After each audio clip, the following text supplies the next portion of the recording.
On this episode, we give a crop market and weather update and also talk about chemical use in reference to soybean trait technology. Hi, this is Joe Mershman. Welcome to Cup of Joe, episode number 36. Today we have our regulars here. We have Tommy and Turk and Ben, and let's start off with Turk. Well, the good news this week is prices have increased back up to near contract highs. They're chopping around a little bit, and after the 4th of July, we can look for the fireworks to begin, in my opinion. I think we'll see moves rapidly upward. Again, if you look at the reports, Purdue just did a report on farmer sentiments, and good news is the farmers are more optimistic than they were a month ago with prices going up.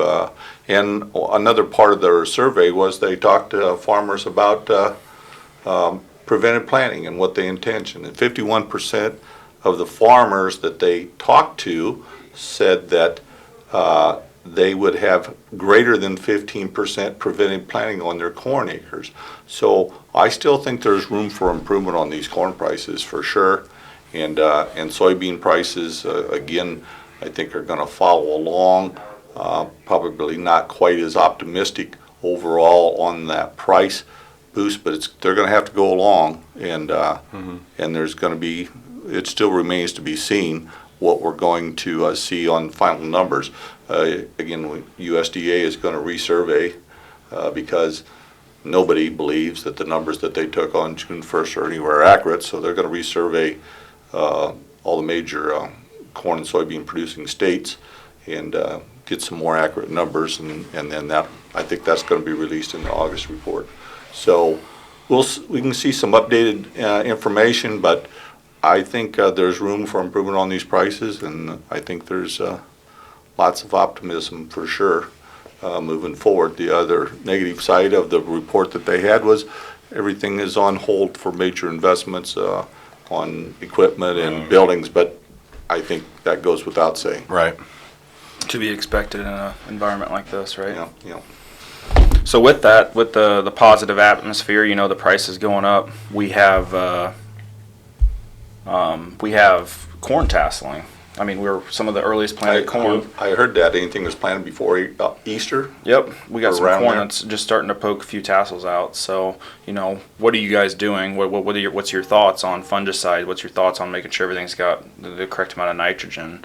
Because my thought is, you know, make babying that crop. Because if we do see $5 corn, you're going to want as many bushels as possible. Mm-hmm. But you also want to do what makes sense best for your crop as well. Correct. I think you have to evaluate. Yeah. You're going to have to evaluate. Every field is going to have a separate decision to be made on whether that's going to pay or it isn't. And I agree. Many times sometimes what you're doing is you're helping the insurance company pay less. But I think there's some good looking crops out there that have the opportunity to do some good things, and I think you always want to produce maximum production. Always go for yield, Yep. but keep the pencil sharp at the same time. Right, Yep. right. Nope, I absolutely agree with that. How's wheat looking, Ben? Wheat is coming off in our area, in our southern and the immediate West Point local area.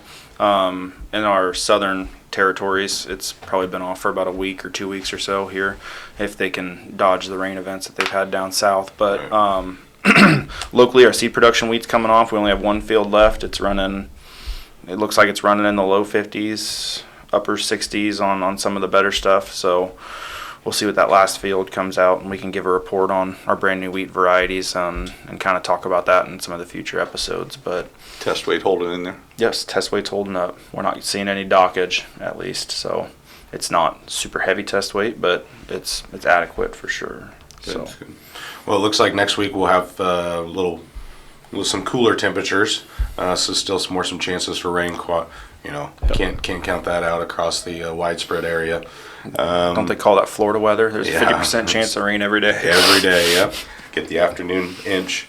But anyway, so we're going to have some relief coming from there, and we've been seeing some things on chemical either guys asking questions about tank mixing between Roundup and Liberty, or what are these practices? Do you guys want to follow up on that a little bit and explain? On the Enlist soybean system, you can still tank mix Roundup and Liberty just like on the LGT 27s. Yep. I've run into some customers that haven't been told that, don't know that, and not necessarily our customers for the 27s, but still people learning, and as we're starting to finish up here, so maybe clarify some of the chemical use rates that we're using on some of these products.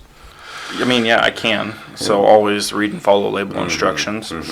You always have to say that first, right? Yeah. So your butt's not on the line. Absolutely. But a very, very common mix is, well, I guess let's start off. You want to use a full rate or a robust rate of both the Roundup and Liberty, or glyphosate and glufosinate, whichever brands you choose to use. You always want to make sure you use a robust rate. Yeah.